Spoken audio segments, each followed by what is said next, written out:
Ethan Caldwell is a calm and humble CEO of a leading airline in the U.S., about to embark on an unexpected journey. On this cold morning, he dressed himself in simple clothes with scuffed sneakers, faded jeans, and an old leather jacket that had seen years of wear. This normal appearance is not a coincidence but a deliberate choice, helping him blend into the crowded crowd at JFK Airport without attracting attention. But behind that exterior is a man accustomed to signing contracts worth billions of dollars and leading one of the world's largest airlines. Even so, Ethan believes that the nature of any company is every company lies in the small details, and today he decided to personally test the quality of the company's customer service without revealing his identity.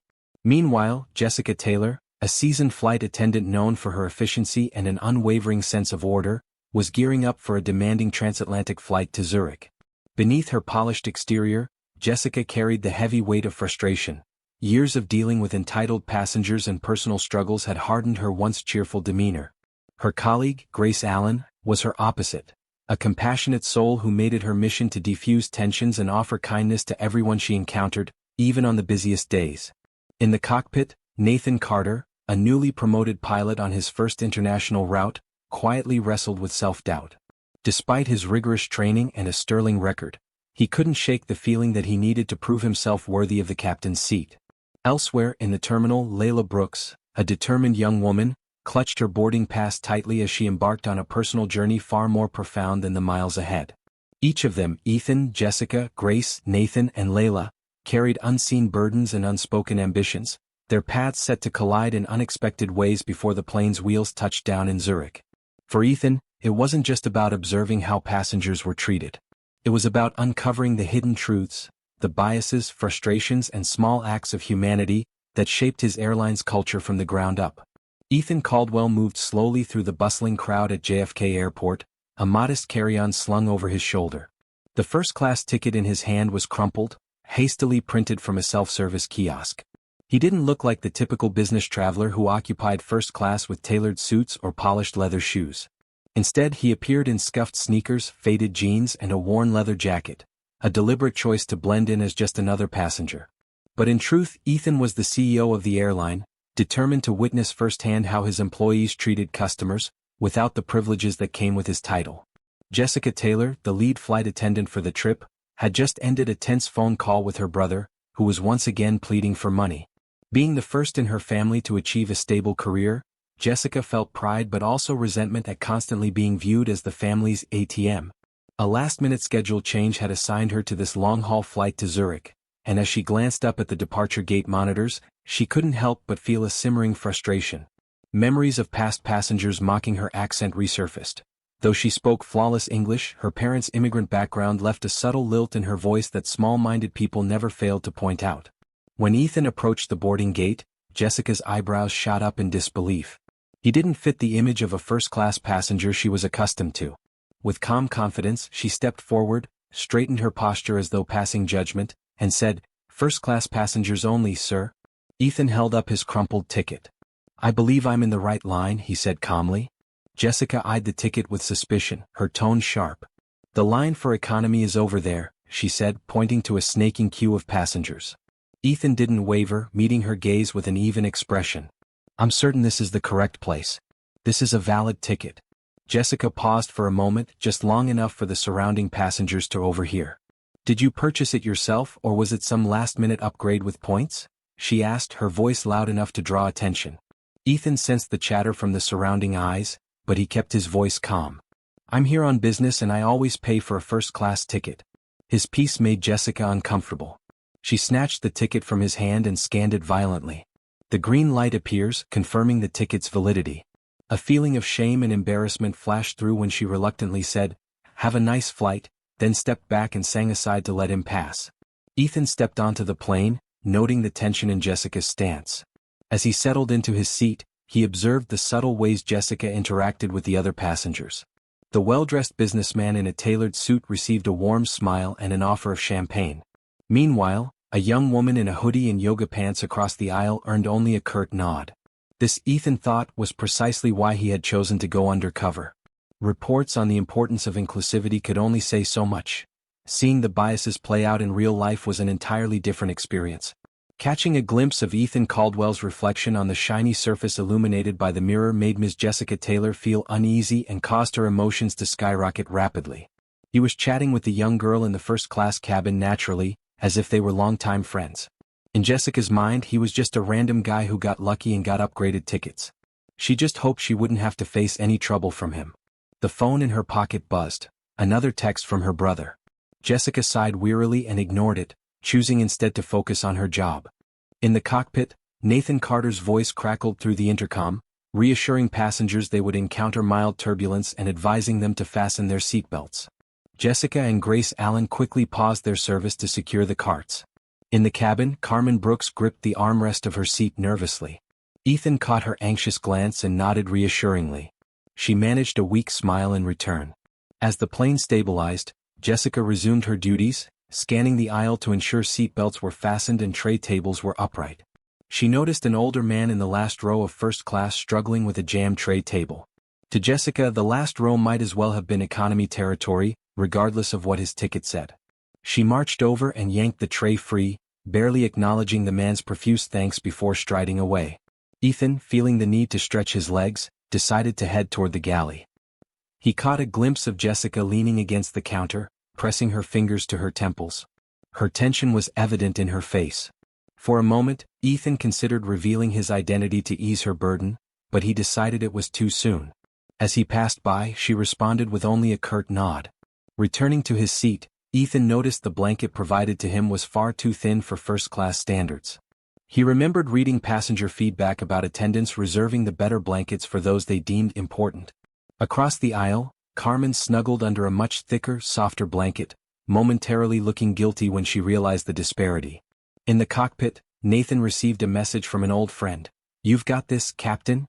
He swallowed his self-doubt, refocused on the controls, and reminded himself of his responsibility to bring everyone to Zurich safely.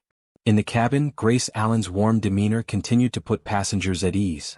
Jessica, on the other hand, offered polite smiles only to frequent flyers she recognized, those who fit her mental image of first-class travelers.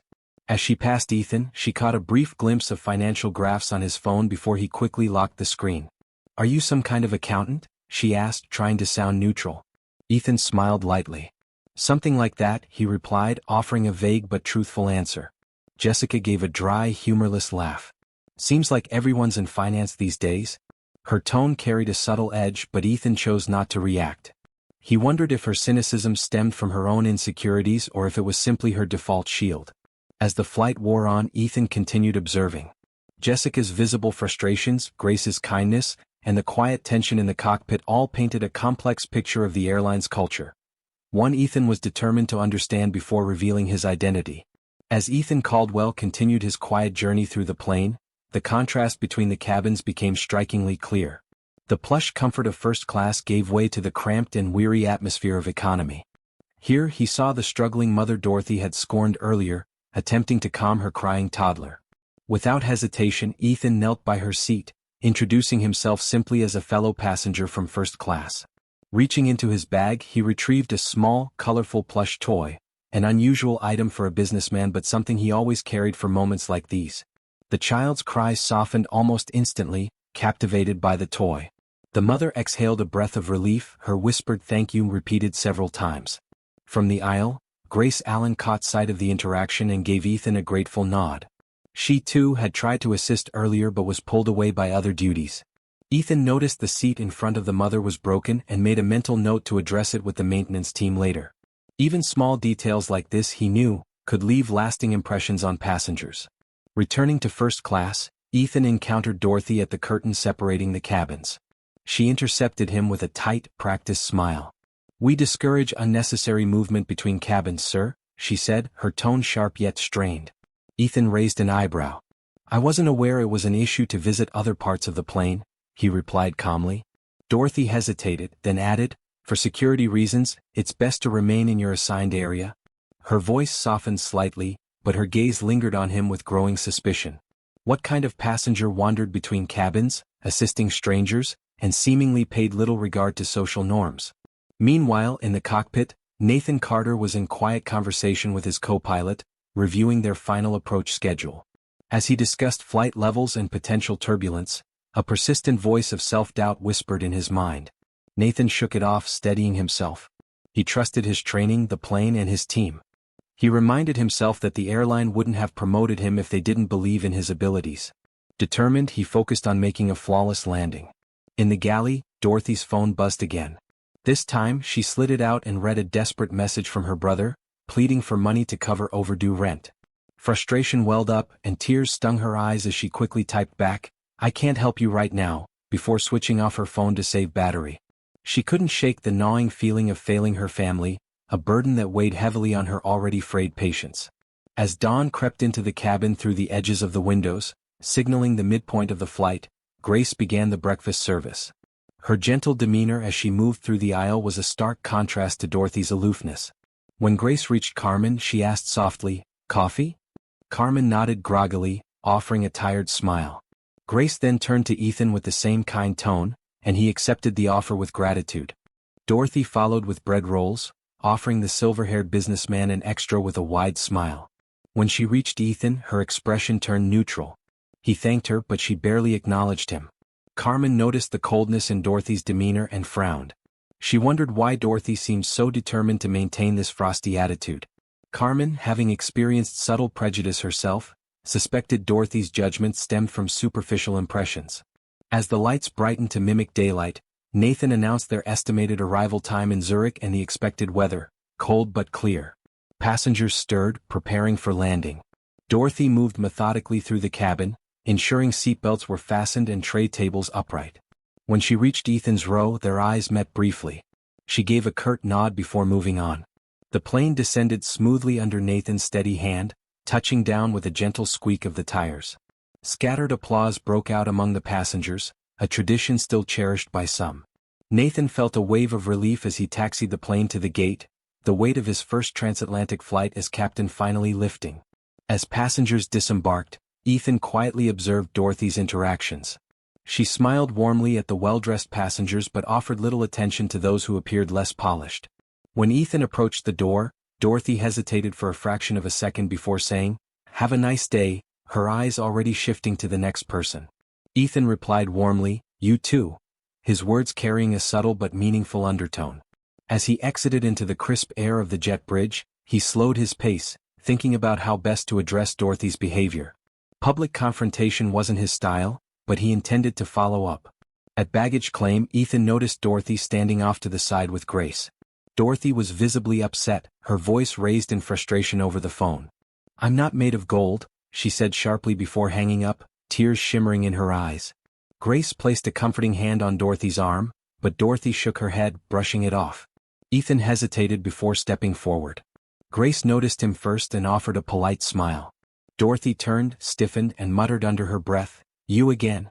She quickly composed herself and asked, "Did you need something?" Ethan gestured for Grace to give them a moment. With a slight nod, Grace stepped away, leaving Dorothy standing there, arms crossed defensively. "I couldn't help but notice you seemed upset," Ethan said gently, his tone carrying genuine concern. "Is there anything I can do to help? Are you okay?" Ethan Caldwell asked softly, his voice calm yet filled with concern. Jessica Taylor, the flight attendant who had spent the past hours juggling passengers and her personal struggles, let out a hollow laugh. "I doubt it, unless you can magically pay all my family's bills. But that's not your problem, is it?" Ethan tilted his head thoughtfully. "Are you sure it's not? I might know someone who could help. Or perhaps I have resources that could point you in the right direction." She scoffed, shifting her weight uneasily. "I'm not looking for pity or charity." Her eyes darted around, making sure no one else was paying attention. Then, with an edge of frustration, she added, "And why are you still here? Your flight's over. Shouldn't you be heading to some hotel or meeting like any typical first-class passenger?" Ethan took a steady breath, carefully weighing his words. This was a delicate moment. "I'm not a typical passenger," he said finally. "In fact, I'm Ethan Caldwell, Chief Executive Officer of this airline." Jessica froze, her mouth slightly agape. She blinked rapidly, trying to process what she had just heard. "That's impossible," she whispered. "Why would the fly dressed like a regular traveler?" Ethan finished her sentence gently. "Because that's the only way to truly see how employees treat passengers. No special treatment. No rehearsed courtesies. Just honesty." Jessica stared at him, her face flushing red with embarrassment. I'm so sorry. Ethan held up a hand, stopping her mid-apology. Let's skip the apologies for now. I noticed some things during this flight, how you interacted with certain passengers, especially those who didn't quite fit the first-class mold. She stiffened, unsure whether to defend herself or stay quiet. I was just following protocol, she said after a pause. There are rules about upgrades and who's allowed. Ethan nodded, acknowledging her explanation. I understand. But there's no protocol that justifies treating people differently based on assumptions? Tears began to well in her eyes. Her voice dropped to a near whisper. Look, I'm under a lot of pressure. My brother's financial mess, family drama, and then there are passengers who treat me like I'm beneath them. Sometimes I judge too quickly. She looked away ashamed. Ethan studied her face for a moment, then spoke with quiet conviction. What if I told you that the airline has resources to help employees handle personal challenges and difficult situations? You don't have to fight these battles on your own. Jessica exhaled, her shoulders slumping slightly. I never looked into that. I didn't think it was for someone like me. For the first time, a hint of vulnerability broke through her defensive posture. Ethan reached into his jacket pocket and handed her a business card. You can contact me directly or talk to HR. We have programs, counseling, financial planning, stress management. They're there for people like you. Jessica took the card with trembling fingers, her voice wavering. I still can't believe this. I feel like such a fool for how I treated you. Ethan gave her a reassuring smile. You're not a fool. I didn't reveal who I was because I wanted to see the truth. And I saw glimpses of what you're dealing with. I know it's not easy. Jessica looked down, unable to meet his eyes. I shouldn't let my personal problems affect how I treat passengers. But sometimes, she trailed off, tears threatening to spill. Sometimes passengers can be cruel, Ethan finished for her. But remember, every interaction you have shapes how people see this airline. A kind word or gesture can turn someone's day around. And when that kindness is missing, it leaves a lasting impression, on them and on the company. Jessica nodded slowly, wiping the corner of her eye. I understand. And I'll try to do better. Grace Allen, who had been lingering nearby, stepped forward hesitantly. Is everything okay? She asked, concern etched on her face. Jessica caught her eye and gave a slight nod. I'm fine. Ethan turned to Grace with a smile. I appreciate how you handled the passengers during this flight. Your kindness didn't go unnoticed. Grace blinked in surprise. Thank you, sir, she replied, still unsure of the full situation. Jessica mouthed the word CO to her behind Ethan's back. Grace's eyes widened in shock. Ethan glanced at them both. I have a connecting flight to catch, but Jessica, I strongly encourage you to explore the resources the company offers. And remember, treat every passenger with respect. You never know what they're going through, or who they might be. Jessica took a shaky breath and nodded. I will. Thank you for giving me this chance. Ethan walked away into the bustling terminal, his mind already churning with thoughts on improving the airline's training and support systems. He resolved to make sure employees like Jessica had access to the tools they needed to succeed, not just professionally but personally as well. As he left, Jessica stood silently, gripping the business card in her hand. For the first time she felt a sense of possibility, not just for her career but for herself. After the flight, Ethan Caldwell knew whispers about the undercover CEO would ripple through the airline's ranks. If he wanted to stay incognito in future trips, he'd need to adjust his approach. For now he was satisfied. That single journey had unveiled critical issues, personal, institutional, and cultural, demanding attention. He made a mental note to formally recognize Nathan Carter for his impeccable piloting. As for Jessica Taylor, she needed quiet guidance. Ethan resolved to recommend her for a specialized training program, one that would offer the tools and support she needed to thrive. People often rose to the occasion when someone believed in them. Balancing accountability with empathy, after all, was the mark of a true leader. Back in her small apartment, Jessica collapsed onto her bed, exhaustion pressing down on her like a heavy blanket. Before drifting off to sleep, she glanced at her phone. There were no new messages, yet something from the flight lingered, a sense of hope she hadn't felt in months. She set the phone on her nightstand, staring at the ceiling. For the first time in a long while, she didn't feel trapped. Maybe this time she could avoid sabotaging her career with cynicism. Perhaps she could learn to manage her stress without letting it poison her interactions. Morning broke, crisp and bright. Jessica woke to a rare calmness in her mind. She slipped into casual clothes, free from the weight of her uniform and professional persona, and headed to a local coffee shop. With a warm cappuccino in hand, she opened a notebook and began writing down her goals: better financial management, active participation in employee support programs, and fostering a healthier attitude at work. She even left space for less tangible aspirations, like reconnecting with her inner kindness. She paused, frowning as memories resurfaced: the biting remarks from passengers about her accent, the relentless demands from family who saw her as little more than a bank. These wounds wouldn't heal overnight, but perhaps they didn't have to define her. Tapping her pen thoughtfully, she acknowledged a hard truth: prejudice went both ways. Passengers judged her by how she looked or spoke, and she, in turn, made assumptions based on appearances. If she wanted to break the cycle, she had to start with herself. She inhaled deeply and wrote those words down, resolving to move forward with intent.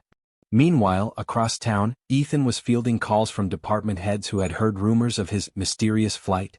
Stories swirled about a flight attendant nearly barring him from first class. Keeping the details vague, Ethan praised Nathan's piloting and highlighted positive aspects of the service. Regarding the negative experiences, he carefully framed them as a reminder of the importance of continuous training. When one director pressed for confirmation about the alleged disrespect he'd encountered, Ethan chuckled. "Let's just say it was a learning experience, for both of us," he replied before ending the call. Ethan firmly believed in handling such matters discreetly, focusing on growth over punishment. Back in the skies, Jessica and Grace Allen worked another flight together. Jessica made a conscious effort to implement her new resolutions. She chatted warmly with a family traveling to see their grandparents, offered an extra snack to a nervous passenger, and insisted on giving a new mother a seat with more space. When a man in a t-shirt and flip-flops presented a first-class ticket, she simply smiled and guided him to his seat without a second thought. Grace noticed the change, her face lighting up with pride as she watched Jessica's transformation. Jessica herself felt a tentative sense of satisfaction. There were, of course, difficult moments. A businessman snapped at her for not bringing his coffee fast enough. Her temper flared for a split second, but she kept her composure. She apologized, refilled his cup, and moved on without letting the incident sour her mood. That evening, she made a note to bring up at the next staff meeting: strategies for handling abrasive passengers. In the cockpit, Nathan continued piloting with growing confidence. Overhearing flight attendants praise Jessica's improved demeanor, he smiled to himself. Though he didn't know the full story, he sensed the positive ripple effects: a calmer cabin, fewer tense exchanges among the crew, and better overall efficiency. He silently congratulated himself for creating a steady environment in the cockpit, knowing it might have set the tone for the rest of the aircraft. As weeks passed, Jessica began attending counseling sessions. To her surprise, she uncovered how deeply her personal challenges had influenced her professional behavior. She reflected on her past interactions and the damage they may have caused, not just to passengers but to herself. Years of suffering discrimination, financial hardship, and family conflicts have left deep wounds in Jessica Taylor's heart. During her counseling sessions, the therapist gently helped her take the rude actions of her passengers out of her own self-worth. Gradually, Jessica realized that the emotional walls she built to protect herself were also blocking her from meaningful relationships. Meanwhile, Ethan Caldwell received periodic updates from HR about Jessica's progress. Though he kept a respectful distance, he felt reassured knowing she was making real strides. Ethan shifted his focus to broader initiatives, inspired by what he had observed on his undercover flight. He spearheaded a pilot program where managers would pose as passengers in various scenarios, collecting real-time feedback. His goal was to ensure that every employee, from check-in staff to baggage handlers, understood the power of empathy and fairness. One afternoon, Jessica opened her email and found a message from a coworker. The email praised her for how calmly and effectively she had handled a flight delay, helping distressed passengers find alternative connections while explaining the situation with poise. Jessica read the words twice, tears welling in her eyes. For so long she had yearned to be recognized for something positive. With a rare warmth blooming in her chest, she typed a heartfelt reply thanking her colleague for the encouragement. As for Jessica's family struggles, they didn't magically disappear. But she began setting firm boundaries. She told her brother she would only help him if he met certain conditions, like providing proof of a job search. To her surprise, he began to follow through. Gradually, Jessica felt the weight lift. For the first time in years, she could focus on her own life without being entangled in every family crisis. Jessica also found an unexpected ally in Grace Allen, who became something of a mentor. Grace taught her how to stay composed when passengers tested her patience, offering advice with kindness and understanding. Elsewhere, Carmen returned from her European trip, brimming with stories of her adventures. She often recounted the tale of the intriguing passenger named Ethan who had shared her first-class row. Though she never discovered his true identity, his advice to embrace risk stayed with her. Inspired, she finally mustered the courage to apply for a promotion she had been hesitating about for months. Carmen, with her adventurous spirit, successfully landed her new position. When she received the news of her promotion, she couldn't help but think back to the flight that had given her the final boost of confidence. She even shared a social media post about her travels, highlighting how acts of kindness or casual conversations could inspire significant changes in life. The post ended with a heartfelt thanks to the kind stranger who reminded me that appearances can be deceiving. Not long after, Matthew, Dorothy, and Grace found themselves on the same flight again, though this time not by coincidence. Matthew had arranged it through internal scheduling channels to check in on Dorothy's progress months later. This time he didn't fly undercover. He boarded in a professional suit, one that left no doubt about his status. Dorothy, in her polished uniform, greeted him at the door. Her eyes widened slightly, but instead of panic, a gentle smile appeared. "It's good to see you again, Mr. Whitfield," she said softly, stepping aside to let him board. He paused, giving her a friendly nod. "Likewise. It's good to see you're still with us." He glanced around the cabin, noticing the neat, orderly atmosphere and the warm welcomes being extended to passengers.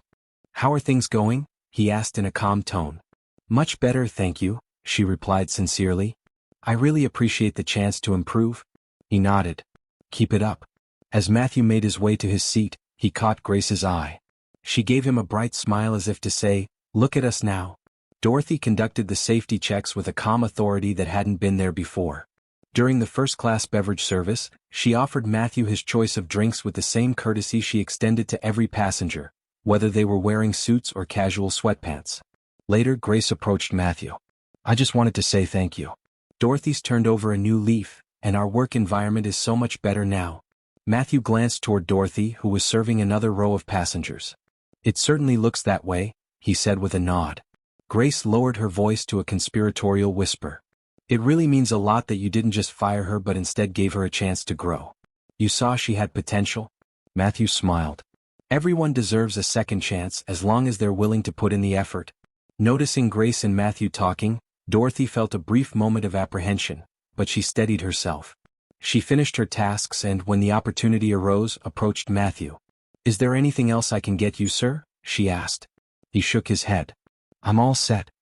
He paused, then added gently, "I want you to know that I'm proud of the progress you've made." Dorothy lowered her eyes, a small smile forming. "Thank you." The flight passed smoothly with minimal turbulence.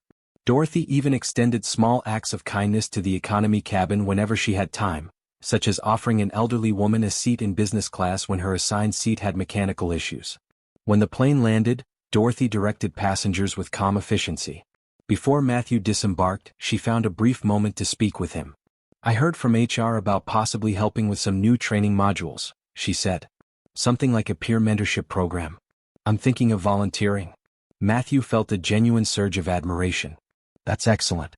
I think you'd do great at it." She nodded. "Thank you. It means a lot to hear you say that."